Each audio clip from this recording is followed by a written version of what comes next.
Chicken tastes good. Thanks, Mrs. Horton. How long are you going to call me Mrs. Horton? Well, what would you like me to call you? I can't call you Mother because I've already had one mother. And Mrs. Horton is entirely too formal for a future son-in-law. Well, what do your other children call you, Mrs. Horton? Well, they've called me Mom and Mama and Mummy, and they've even called me Hey. Ben called you Alice. Well, that's right, Tony. Why not call me Alice? Well, if it's okay. Of course. I'd like it. Now, you got a deal, Alice. Thanks. Yeah, I just remembered. I can't remember calling my own mother Mother. Never Mom? Or Mama. I guess she just wasn't the type.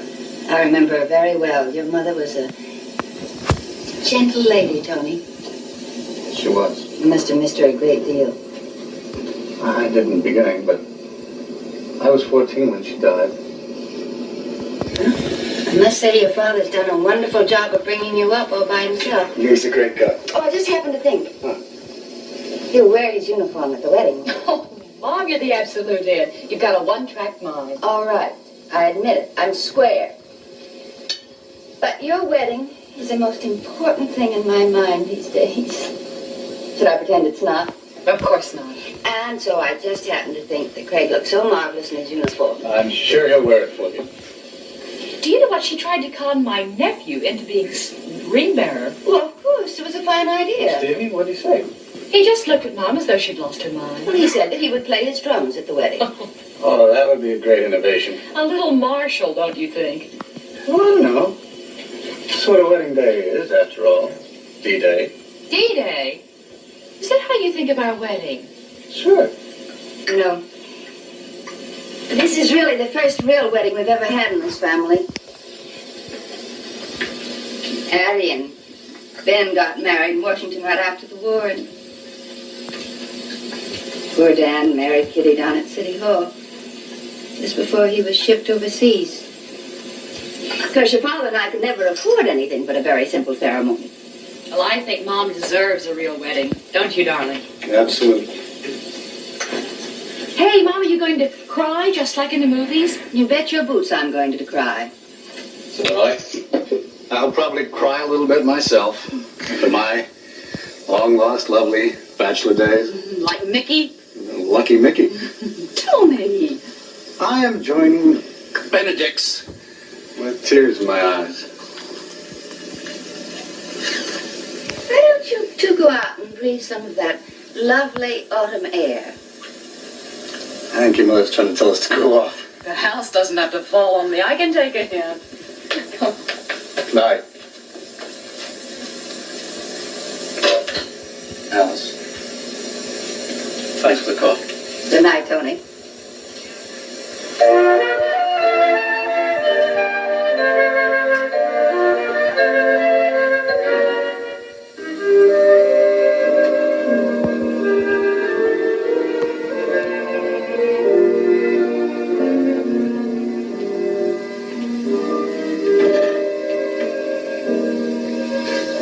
Mother's right. It's a great night.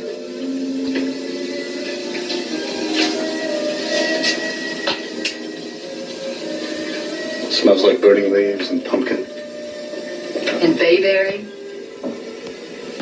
Don't smell like bayberry. Oh, you'll smell bayberry in Boston. Now, why'd you bring that up? Boston? Because you'll be there in a couple of days.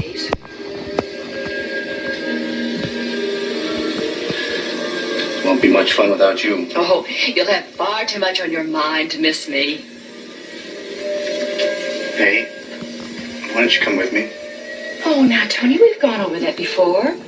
You know it's better that you go alone for these interviews. But suppose, just suppose that I can't get that teaching fellowship. But you've got to think optimistically. There's no question at all in my mind but what you're going to get that fellowship. See, that's what love does to a girl. You don't leave any room for doubt in your mind. I certainly don't. We can't afford to. For the first time in my life, I wish I were a millionaire. I don't. I'm glad you're you. Besides, with my working and with your fellowship, we'll have enough to live on. And we'll be together. That's what counts. It's my girl. Only What? well, sometimes I think we're plunging into this marriage too soon. Too soon? I mean, it doesn't seem fair to you. Oh, maybe we should have waited until you're really settled in Boston with an apartment and that fellowship and at peace with the world. Hey, how long do you think I'm going to be at peace with the world without you? Well, I could come up to Boston later. Maybe even transfer to the university after next semester. We could have a quiet little wedding in Boston. And rob your mother of all that fun? She'd understand. Yeah, but I won't. Hey, you don't seem to remember. That Thanksgiving wedding was my idea. I'm the guy who can't wait.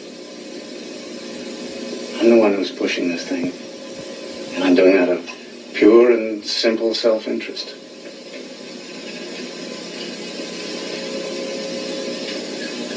Don't you know how much I love you?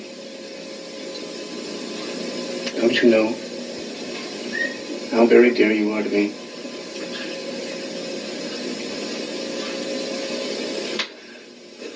I'm worse than your mother. I just can't wait till the day that I hear that wedding march played. Stevie's drums, I don't care what kind of music they play, just as long as I can kiss my bride on my wedding day. Oh, Tony, you're a nut.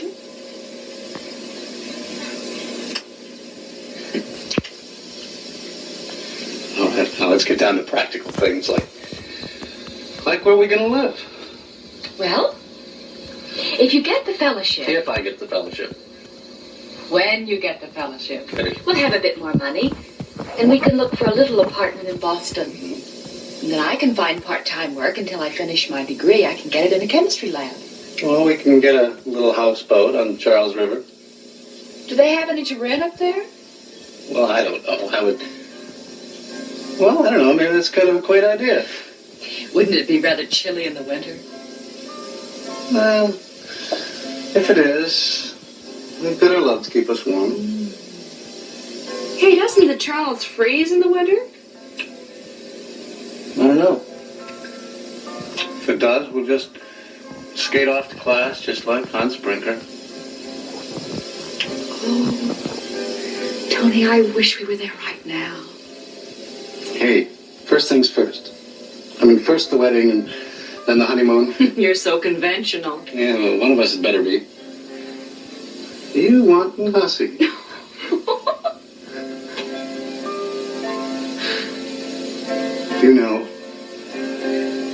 Do you realize that you and I have the whole long, wonderful lives ahead of us? You realize that?